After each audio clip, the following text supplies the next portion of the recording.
Inilah video yang harus dilihat oleh pria. Seorang pria menghabiskan $500 untuk membeli satu unit Marseille pada tahun 1990. Penggali pemuat balik 50H Ferguson. Berbeda dengan 50HX lain yang sebelumnya dia temukan.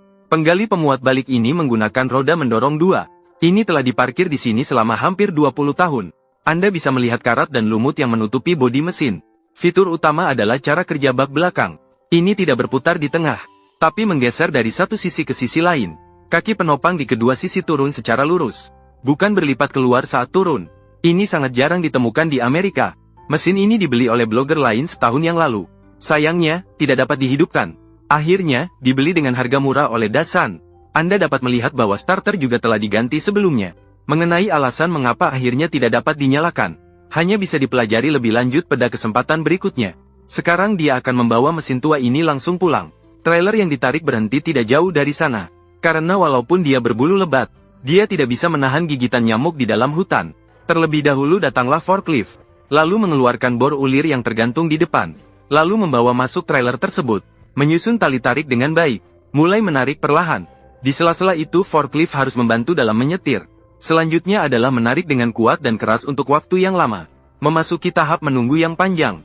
Setelah trailer terpasang dengan baik kemudian dilanjutkan. Setelah penyesuaian selesai, bisa kembali. Tiba di depan rumah dengan cepat, mencari tempat yang cocok untuk berhenti. Dingsan mulai memeriksa mesin ini dengan seksama. Jika loader belakang ini dapat diperbaiki, dia memperkirakan bisa menjual sekitar 56.000 yuan. Jika tidak bisa dinyalakan, maka menjual bagian besi bekas juga tidak rugi. Namun ia sangat menyukai desain bagian belakang penggaliannya. Hal ini memungkinkan pengemudi untuk beroperasi dari jarak yang sangat dekat dengan target.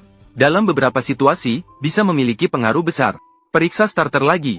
Penampilannya masih baru dan lama membuat Dacian juga tidak yakin baik atau buruk. Apapun yang terjadi, kemudian dia akan mencopotnya dan memeriksanya. Bisa terlihat, di bagian bawah ada 2 silinder penggerak, tapi sekarang keduanya bocor. Sudah banyak noda minyak di lantai truk. Tidak diketahui apakah bila depan hilang atau tidak ada. Meskipun karat pada velg sangat parah. Namun, bagi kendaraan tua ini sudah cukup baik. Dia membuka penutup tangki hidrolik, tapi tidak bisa melihat apakah ada minyak hidrolik di dalamnya. Kemudian dia mengeluarkan batang ukur minyak. Masih ada jumlah minyak yang cukup di dalamnya. Namun, penampilannya tidak terlalu bagus. Keadaan tangki pendingin paling membuatnya puas. Di dalamnya masih ada tangki cairan pendingin yang penuh. Sementara tangki bahan bakar di sisi lain justru sebaliknya. Tepi kotak terlihat lapisan karat yang tebal dengan mata telanjang. Meskipun bisa melihat bahwa ada bahan bakar di dalamnya, tapi Dassault tidak mencium bau diesel. Di dalam kokpit terdapat sebuah mesin diesel Perkins 4 silinder. Tiba di kursi pengemudi. Tidak ada kaca depan di sini. Di depan adalah saluran knalpot yang lurus tegak. Kondisi tangki penyimpanan cairan rem di sebelah kanan sangat tidak menguntungkan. Terasa bisa pecah kapan saja. Namun pedal di bawah masih sangat responsif.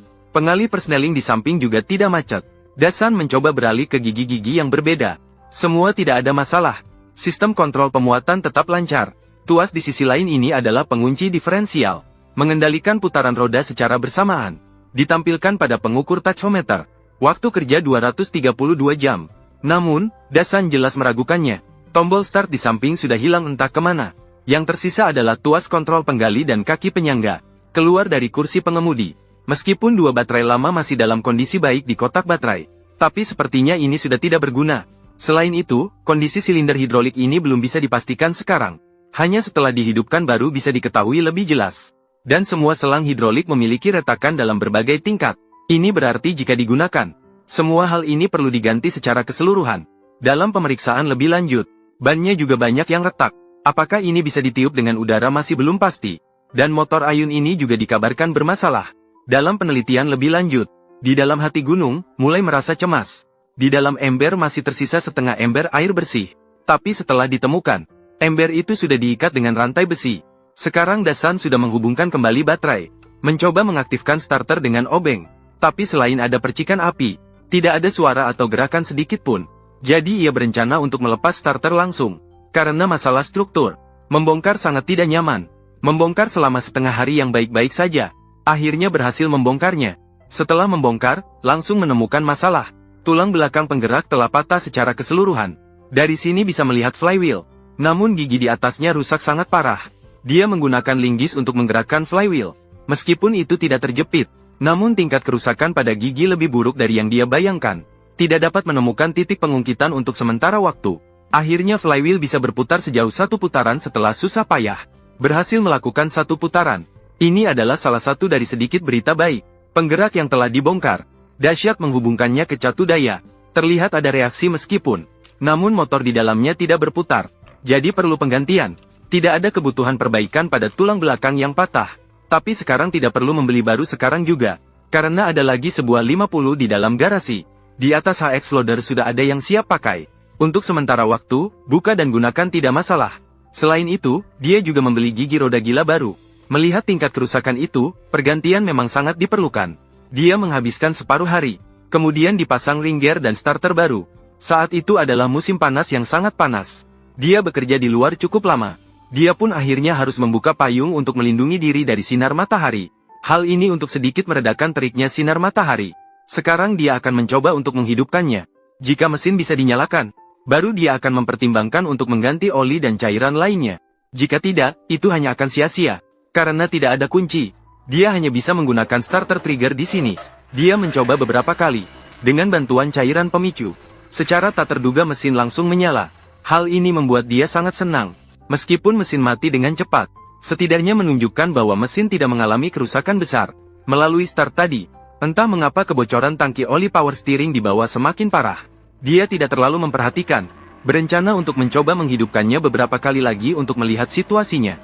Hasilnya juga membuatnya sangat puas. Setiap kali berhasil dihidupkan. Mengenai alasan cepat mati. Menurut analisis Daisan, masalahnya seharusnya ada pada sistem bahan bakar. Karena dari kondisi tangki bahan bakar sebelumnya, kemungkinan ada penyumbatan pada pipa bahan bakar. Maka dia membuka penutup mesin. Tangki bahan bakar berada di atas mesin. Daisan tidak terlalu suka dengan tata letak ini, karena jika ada masalah, seluruh barang tersebut berpotensi terbakar. Buka kembali penutup tangki bahan bakar. Masukkan tuas pengungkit ke dalamnya. Menemukan masih ada banyak bahan bakar di dalamnya. Seharusnya itu adalah sumbatan di jalur bahan bakar. Turun sepanjang tangki bahan bakar. Bahan bakar keluar dari katup kecil ini, melalui sebatang pipa plastik, mengalir melalui pompa dorong manual kecil ini, kemudian melewatinya untuk mengirimkan bahan bakar ke filter bahan bakar. Dari sini terus ke pompa bahan bakar. Dalam proses ini, setiap pipa berpotensi untuk tersumbat. Harus memeriksa satu persatu. Pertama-tama, Daisan mencabut selang bahan bakar di bagian bawah tangki bahan bakar. Berencana meniup langsung dengan mulut ke dalamnya. Melihat apakah pipa ini terblokir. Namun selain bau yang agak aneh, tidak bisa meniup sedikit pun. Tidak terduga menemukan masalah pada langkah pertama. Di sini, Daisan memilih untuk langsung membongkar tangki bahan bakar. Bagaimanapun, penting untuk membersihkan tangki bahan bakar. Setelah melepaskan tali pengikat tangki bahan bakar, maka dapat melepas tangki bahan bakar. Namun karena di dalamnya masih ada banyak bahan bakar, Daisan juga kesulitan menggerakkannya. Dengan susah payah menggoyangkannya, baru kemudian memindahkan tangki bahan bakar ke atas trailer. Dari sini dapat melihat katup bagian bawah dengan lebih jelas. Menemukan beberapa bagian plastik yang patah yang menyumbat di dalamnya. Daisan menggunakan tang untuk menarik benda yang terjepit di dalamnya. Kemudian membersihkannya dengan sekrup. Menyumbatnya cukup lama tetapi tidak ada hasil. Maka hanya bisa memilih untuk melepas katup. Banyak bahan bakar langsung mengalir keluar dari dalamnya. Awalnya mengira bahwa di dalamnya tidak ada banyak bahan bakar. Tetapi segera penuh dengan wadah minyak dan ember. Lihatlah penutup tangki bahan bakar lagi. Karatnya sudah sangat parah. Di sini nanti perlu dibersihkan dengan sikat kawat. Karat di mulut tangki bahan bakar juga harus dihilangkan. Kemudian sikat lagi dengan sikat kawat. Di bagian bawah katup tangki bahan bakar ada penyaring plastik kecil. Sekarang sudah berubah warna. Ambil dan lihat di dalamnya juga banyak endapan. Seperti lumpur yang menyumbat saluran. Semua ini perlu dibersihkan dengan seksama. Setelah dibersihkan, sudah kembali ke warna aslinya. Tidak ada kerusakan apapun. Masih bisa digunakan. Pipa logam lainnya juga sudah dibersihkan. Pergi ke sisi tangki bahan bakar. Sensor tingkat minyak yang ditarik dari gunung. Ditemukan juga sangat kotor. Di atasnya melekat beberapa kotoran yang seperti karat. Namun setelah diperiksa, bagian dalam tangki bahan bakar justru cukup bersih. Ini menghemat banyak masalah. Barang yang dilepas sekarang sudah dibersihkan dengan baik. Putus di atas sensor tingkat minyak. Jalur perlu disambungkan kembali nanti. Tapi Daisan tidak berencana untuk memasang tangki bahan bakar sekarang. Dia siap menggunakan tangki bahan bakar eksternal. Digunakan sementara, untuk menghindari kesulitan dalam melepas dan memasang berkali-kali. Setelah tidak ada masalah lagi, bisa dipasang nanti tanpa terburu-buru. Selain itu, juga harus mengganti filter bahan bakar di dalam ruang mesin. Saat dibongkar, sisa bahan bakar di dalam filter mulai keluar. Juga harus melepas cincin karet bertekanan. kemudian harus diganti. Cincin karet kecil di poros tengah juga harus dibersihkan. Jika tidak diganti, mungkin akan terjadi kebocoran. Selain itu, tutup kaca di bawah filter perlu dilepas. Setelah dibersihkan, masih bisa digunakan. Jadi, Dasan juga sangat hati-hati saat melepasnya, untuk menghindari kerusakan yang tidak disengaja. Setelah dipukuli dengan palu, tutup kaca akhirnya juga dilepas. Dia membersihkannya dengan pembersih rem. Itu segera kembali menjadi bening dan bersinar. Kemudian dapat dirakit ulang, lalu dipasang kembali ke kabin. Kemudian Dasan mulai menambahkan bahan bakar ke wadah minyak kecil. Menempatkan wadah minyak di badan pesawat. Pompa pengangkat manual yang telah dilepas juga perlu dibongkar di sini. Ada kotoran yang menempel dengan tingkat keparahan yang berbeda di dalamnya. Untungnya, membran plastik masih sangat elastis. Itu masih bisa digunakan sepenuhnya. Setelah membersihkan semua bagian dalamnya, hanya kemudian ring karet diganti, dirakit ulang. Sekarang Anda dapat melihat bahan bakar disemprotkan dengan lancar, dan pompa manual juga bisa digunakan secara normal. Setelah terhubung ke filter, mengisi filter dengan bahan bakar melalui pompa. Jadi sekarang, kita bisa mencoba menghidupkannya lagi. Tekan tombol start, mesin juga langsung menyala. Kali ini juga tidak mati mesin dengan cepat, tapi bisa berjalan dengan stabil.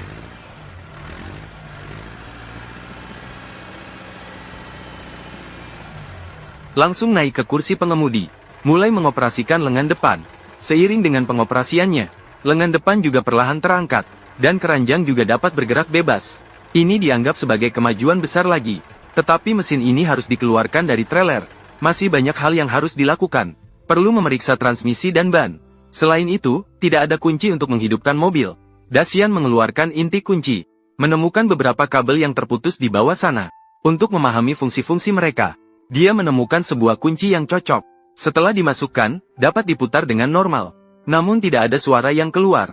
Jadi dia mencari beberapa inti kunci yang cocok lagi. Mulai menghubungkan kabel-kabel lagi. Kali ini dia memutar kunci lagi. Maka terdengar suara berdering dan jangkrik. Namun, starter tidak mendapatkan daya listrik. Dacian menduga mungkin ada di atas. Laporan masalah, pipa spiral berkarat atau rusak. Karena itu, sekarang dia akan mencopotnya.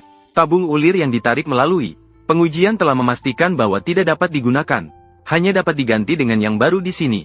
Dacian dengan cepat akan memasangnya kembali. Dia mencoba untuk menjalankannya lagi. Kali ini akan langsung dapat dihidupkan. Setelah beberapa saat dihidupkan, dia mulai memutar setir. Ban di bawahnya juga berputar sesuai. Ini menunjukkan bahwa kemudiannya juga tidak ada masalah. Sebelum memindahkannya dari truk derek, juga perlu memeriksa transmisi. Cabut batang pengukur minyak transmisi. Ditemukan sudah mengering di dalamnya. Jadi perlu menambahkan kembali minyak di dalamnya. Namun Dacian menambahkan 10 ini. Bukan minyak transmisi ATF. Dan di bawah ini digunakan untuk perubahan gigi daya. Dioda yang terhubung di atas sudah putus. Di sini juga perlu menemukan bagian yang sesuai untuk menghubungkannya kembali. Selain itu, dia juga perlu mencari skema koneksi. Cobalah untuk merapikan beberapa kabel di mobil.